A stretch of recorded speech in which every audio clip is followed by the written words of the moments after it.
Est-ce que vous aimez la science-fiction?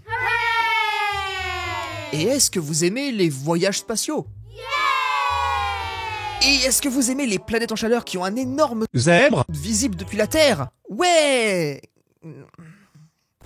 Aujourd'hui, je vais vous faire découvrir un nouveau roman bizarre, mais pas d'un nouvel auteur. Est-ce que vous vous souvenez de Léonard Delaunay?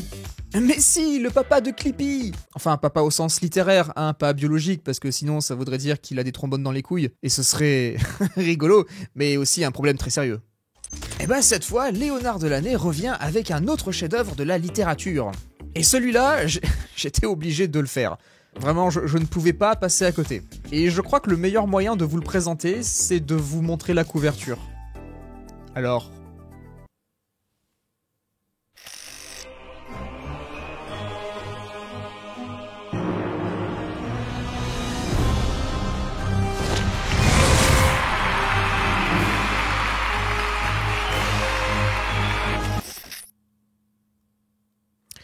Ah, c'est sûr, ça fait complexer. Mais lisons le résumé. Je ne veux plus vivre sur cette planète. C'est une pensée commune après avoir vu le genre de merde qui est publié sur Internet. Hey, regardez tous! C'est Culoman! Ouah, je veux trop une figurine de lui! L'aventurier astrophysique Tyson de Neil deGrasse Tyson le prend à la lettre et se déplace vers Pluton, qui ne peut pas être pire que la Terre. Bah c'est vrai ça, qu'est-ce qui pourrait être pire sur Pluton? Enfin, je veux dire, ouais, y a peut-être pas d'oxygène, hein, et il fait sûrement moins 200 degrés. Mais au moins là-bas, bah ils ont pas d'impôts à payer. Il est surpris quand Pluton veut s'engager dans une petite activité sismique. La seule question est... Attendez, quoi? Comment? Ah, c'est le résumé qui fait un react à ce qu'il vient de dire. Donc ça veut dire que même le résumé n'arrive pas à comprendre sa propre histoire. Ça annonce que du bon tout ça. Avant de commencer, remercions d'abord Shadora, notre coquillette d'élite, qui s'est admirablement dévoué pour traduire ce nouveau chef-d'œuvre rien que pour vous. Merci Shadora. Je ne veux plus vivre sur cette planète, dit Tyson. Ah, tu nous refais le résumé là, d'accord. Putain, mais c'est bien ça pour gratter des mots, pourquoi j'y ai jamais pensé? Je ne peux pas croire ce que je lis sur Internet. Violence, intolérance, hamburger fait avec du poulet frit au lieu de pain. Bon sang, l'autre jour, j'ai vu une histoire érotique à propos de Clippy, le trombone de Contoso. Tout ce temps gâché pour des foutaises aurait pu être utilisé afin d'explorer de nouveaux mondes, ou de découvrir de nouvelles découvertes. Le chat auquel il se plaignait continua à se lécher la patte. Tu peux pas comprendre, t'es qu'un chat. Tyson avait pour habitude de regarder Pluton à travers son télescope, et la masse rocheuse et terne lui procurait une rage profonde. Ah... C'est bien ce que je pensais. On voit rien. C'est sûrement parce qu'il fait jour. Sa mère lui disait « Tyson, ne t'inquiète pas. Pluton est la planète la plus éloignée du système solaire. Tu détestes peut-être sa sale gueule, mais elle est très loin là-bas. Et tu es juste ici. Les choses pourraient être bien pires. » Mais elle t'a fait quoi cette planète? Elle t'a volé ton goûter? Elle t'a battu sur Street Fighter? C'est quoi le bail? Eh bien, les choses étaient devenues bien pires. La Terre était devenue un trou merdique. Ouais, j'irai pas jusque-là. Bon d'accord, c'est vrai qu'il y a des problèmes, hein. Le serveur qui t'apporte un iced tea alors que t'as commandé un iced tea, les gens qui parlent fort dans le couloir de ton immeuble comme si c'était une pièce de leur appartement, les moustiques qui résistent à l'hiver. Tyson commença par visiter son vieil ami, Sir Dick Branson. Il s'appelle Dick. Non mais c'est marrant parce qu'en anglais ça veut dire... Il s'aventura au plus profond de la biosphère vierge, où Dick prenait du bon temps dans un jacuzzi à faible gravité avec 3 jeunes femmes. Tyson de Neil deGrasse Tyson, c'est bon de te voir, mec, dit Branson avec son léger accent anglais. Les 3 femmes le regardèrent avec prudence. Leurs seins nus, flottant à la fois à cause de l'eau et de la gravité réduite, entouraient le bassin circulaire comme un système solaire de peau nue. Vous croyez que ça ressemble à ça, les pornos pour astrophysiciens? Tyson parla à Branson de ses plans de quitter la Terre pour Pluton. Le seul problème, dit-il, c'est que je n'ai pas de vaisseau spatial. Alors, je suis jamais allé sur Pluton, c'est parce que c'est un petit peu loin et j'ai pas de voiture, mais à mon avis, le vaisseau spatial, c'est pas le seul problème que tu vas rencontrer, hein. Après, je dis ça, voilà, j'y connais que dalle, j'y connais rien, encore une fois, si le système solaire avait ressemblé à des paires de seins, peut-être que j'aurais pu finir spécialiste, hein, mais c'est pas le cas. Laisse-moi te présenter Lynn Bondar et Yo So-yeon, les ingénieurs en chef de Spaceship 12. Il pointa du doigt les deux femmes à sa gauche. Tyson leur serra fermement la main. La troisième femme parla. « Et je suis Paris Cordova, aventurière senior, mineuse de blocs. » Minecraft ? Nous étions en pleine réunion à propos du dernier vaisseau, dit Branson. Nous sommes presque prêts à la production de masse du nouveau modèle de vaisseau spatial personnel. Spaceship 12 est le prototype, construit avec des améliorations à la pointe de la technologie fournie par Contoso et Apple. Mais ça a l'air d'être une découverte époustouflante. Quand puis-je acheter un vaisseau ? Nous n'avons plus vraiment besoin du prototype, dit Yo. Tu as raison, dit Paris. Et puis, un voyage vers Pluton serait un test ultime sur le terrain. Pourquoi ne le prends-tu pas ? Peut-être parce que c'est un prototype. Et que je vais sur Pluton, hein ? C'est quand même pas la même chose que d'aller au supermarché du coin. Branson se leva, les mains sur les hanches. Ses cheveux blonds coiffés et son pénis fripé flottaient étrangement dans la faible gravité. Eh ben, j'avais vraiment pas besoin d'avoir cette image dans la tête. Voilà. Un test sur le terrain ? Mais c'est brillant ! Il est à toi, l'ami. Tu peux le sortir d'ici et prendre la route pour Pluton. On dirait qu'il parle de sa vieille Kangoo, là. Tout de suite ? Demanda Tyson. Et tout de suite ? Allons-y jeter un œil, d'accord ? Mais je dois pas me préparer avant, faire des tests, passer des examens, je sais pas, pour la sécurité ? La quoi ? Yo toucha un écran sur le tableau de bord, et le vaisseau s'alluma. Le moteur à monoxyde d'hydrogène triple l'efficacité de l'essence avec l'énergie solaire. Il utilise les sciences établies et reconnues de l'enchevêtrement quantum, ainsi que d'anciennes malédictions de sorciers. Mais jusque-là, personne n'avait réussi à combiner les deux techniques pour nous approcher de la vitesse de la lumière à ce point. C'est une véritable prouesse d'ingénierie. Non, je déconne, j'y connais rien. Mais le véritable ingrédient secret est l'intelligence artificielle. Vas-y, demande-lui ce que tu veux. Tyson rit. Alors c'est comme Siri ? Sérieusement ? Dis Siri, je veux partir de cette planète. La voix du vaisseau résonna autour d'eux. C'est ce que tu dis vouloir, mais tes ondes cérébrales indiquent que le but recherché était de voyager vers Pluton seul. Attendons que ces deux-là descendent du vaisseau, d'accord ? Je suis sérieux. Et ne m'appelle pas Siri. Il peut lire mes pensées. Oui. Bon, Siri, fais-moi quitter cette planète. Allons sur Pluton, la deuxième pire planète du système solaire. Je ne comprends pas ta logique. Ah, t'as raison, ça a aucun sens. Peu importe, en route pour Pluton. La planète sur laquelle il avait grandi devint un petit point bleu pâle en quelques minutes. Le vaisseau accéléra jusqu'à atteindre sa vitesse de croisière, proche de la vitesse de la lumière, et fixa sa trajectoire sur Pluton. Tyson regarda l'univers filer devant ses yeux. Après quelques minutes, Mars apparut dans la distance. Le vaisseau décéléra suffisamment pour que Tyson puisse faire coucou à Mars, puis continua sa route. « Salut, planète Mars !» J'ai pas d'amis. Enfin, après 2 jours de voyage spatial éreintant, Pluton était en vue. Tyson se précipita vers le mur de verre du cockpit, les poings serrés. Il en agita un à l'encontre de Pluton. « Mec, pourquoi t'es aussi hostile ?» demanda le vaisseau. « Hostile ? Ce stupide nain a prétendu être une planète pendant des années. Non mais regarde-le, sa surface est à peine plus grande que celle d'un pays. Ça fait pitié. Tu m'entends ? Je viens vivre sur toi, Pluton. Je te hais. Et tu vas me rendre heureux. Oui, je suis fou. C'est littéralement la psychologie d'un hater sur internet, c'est dingue. Le vaisseau fit atterrir son moteur en forme d'anneau sur la surface de Pluton, puis posa délicatement son extrémité sur un lit de roche. Tyson dut enfiler une des combinaisons spatiales moulantes du vaisseau pour la chaleur et l'oxygène qu'elle lui fournirait. Vogel. Il attrapa une chaise de jardin et une bière, puis dit au vaisseau de le laisser sortir. « Tu peux toujours m'entendre d'ici ?» demanda-t-il au vaisseau. « Eh bien en fait... bon, ferme-la, donne-moi de quoi lire plutôt. Tiens, la table périodique des éléments. » Ouais, j'avoue, c'est la première chose que j'aurais demandé aussi.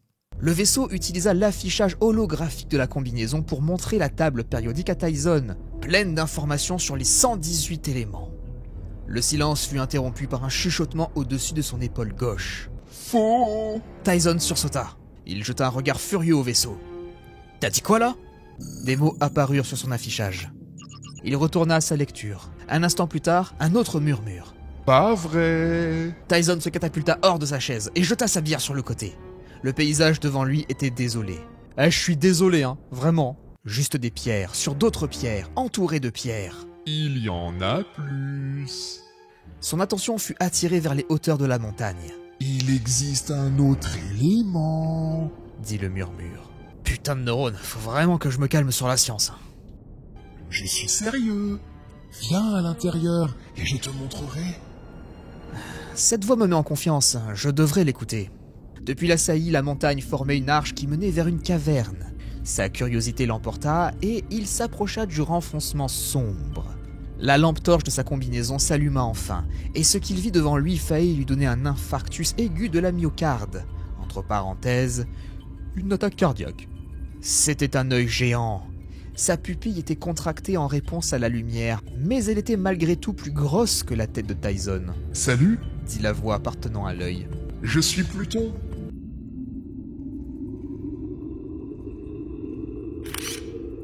Tu es... Non, c'est impossible. Pluton est une planète. Une horrible planète pourrie, mais pas un être vivant. Faux. Et j'ai toujours été vivant. Autrefois, je vivais sur Terre avec mes semblables anciens qui terrorisent encore la Terre depuis les entrailles du sol et les tréfonds marins. Mais ils s'intéressaient plus au divertissement abrutissant qu'à la science. Alors je me suis lancé dans l'espace pour étudier le système solaire depuis l'extérieur, ainsi que pour être seul. Ah, c'est marrant. C'est un peu pour ça que j'ai quitté la Terre, moi aussi. Tu m'étonnes. Ton œil est magnifique.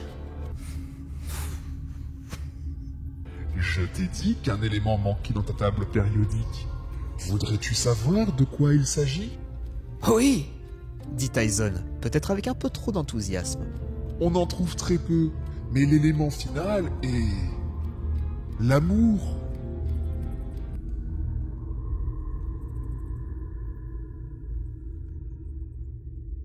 Tyson, je t'en prie. Tu sais que c'est vrai. Et c'était le cas. Il fit rapidement quelques calculs dans sa tête. Oui, cela faisait sens. Si l'amour était le 119e élément, il unifierait les physiques classiques et quantiques. Cela compléterait la grande formule unifiante pour la gravité de toutes les formes atomiques de l'attraction. Ah ouais, le narrateur a raison, c'est cohérent. L'amour n'apparaît pas naturellement. Il doit être synthétisé. Quoi? Fur, regarde! Il y eut un grondement provenant du paysage aride. La surface de la planète se fissura avant de s'écarter sur le côté. Un trou rose, protubérant, apparut. Putain, mais qu'est-ce que c'est que ça? C'est l'un de mes nombreux orifices. Tyson, j'ai l'impression que nous sommes des âmes sœurs. Si tu veux expérimenter la manifestation physique de l'élément de l'amour, nous devons le synthétiser ensemble. Tu peux répéter, j'ai pas... Le casque, ça m'empêche d'entendre. Quoi? Tyson, il faut que tu me... Fasses un contrôle fiscal? Pour la science. Ah, c'est sûr que présenté comme ça... Ouais, bébé! Hurla-t-il tandis que le vent léger sifflait autour de lui. Il avait hâte d'explorer les ramifications scientifiques de l'élément de l'amour. Ouais, moi aussi j'ai hâte.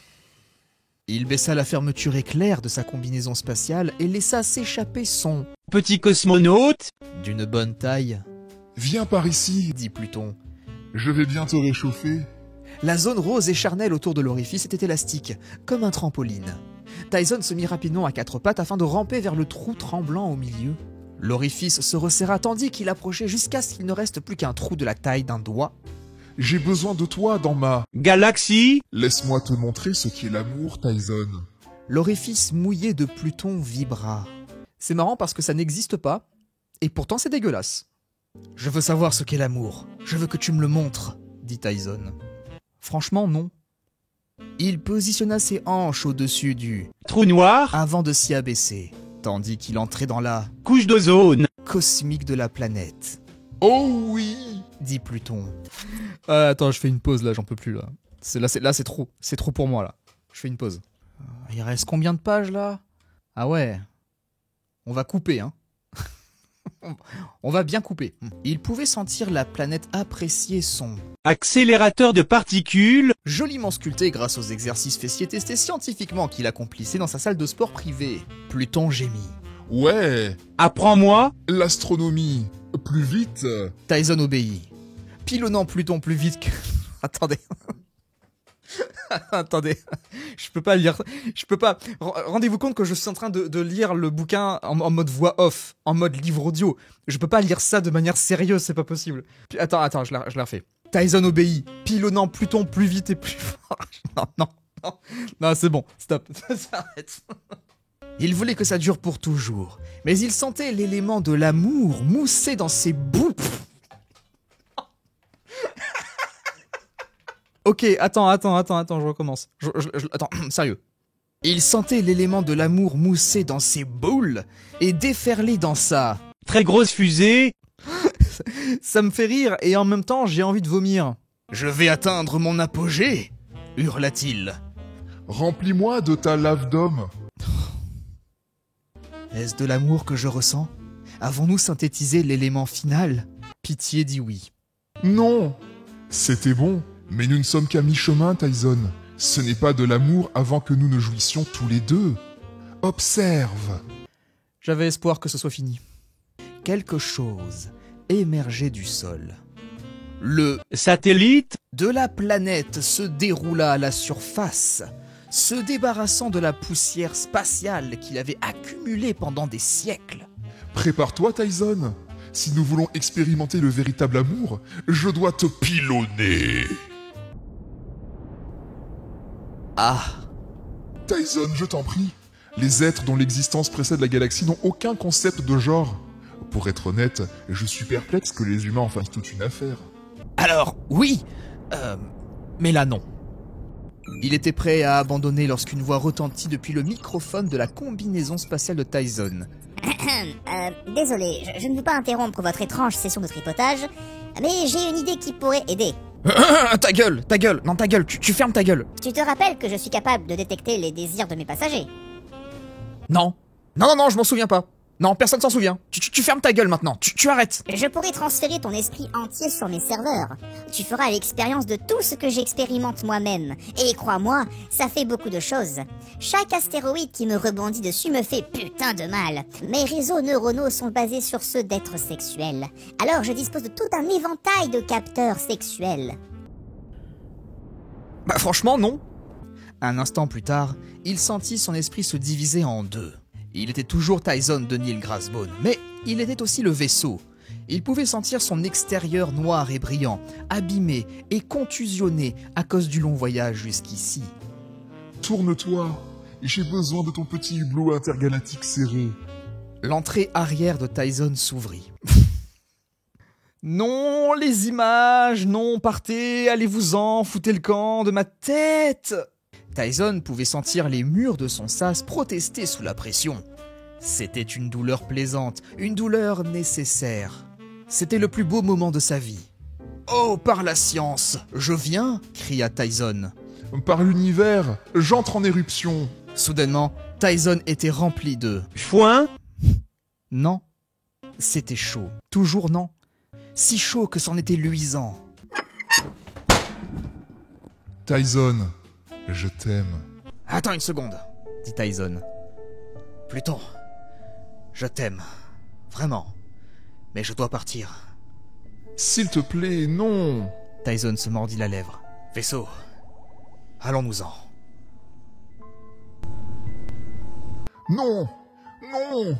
Je te donnerai tout ce que tu veux. Ma surface entière est à toi. Je t'aime, Tyson, je t'en prie. Tyson se retourna. Le vaisseau sortit de son orbite, fit un dernier tour autour de la planète, puis s'élança dans l'espace. Voilà un amusant fait scientifique. Si vous ne m'ordonnez pas bientôt d'aller quelque part, je n'aurai bientôt plus d'essence et je finirai par errer à la dérive au beau milieu de l'espace. Une autre aventure. Vaisseau, emmène-nous sur Neptune. Tyson de Neil Grassbone reviendra. Ouais. Je suppose.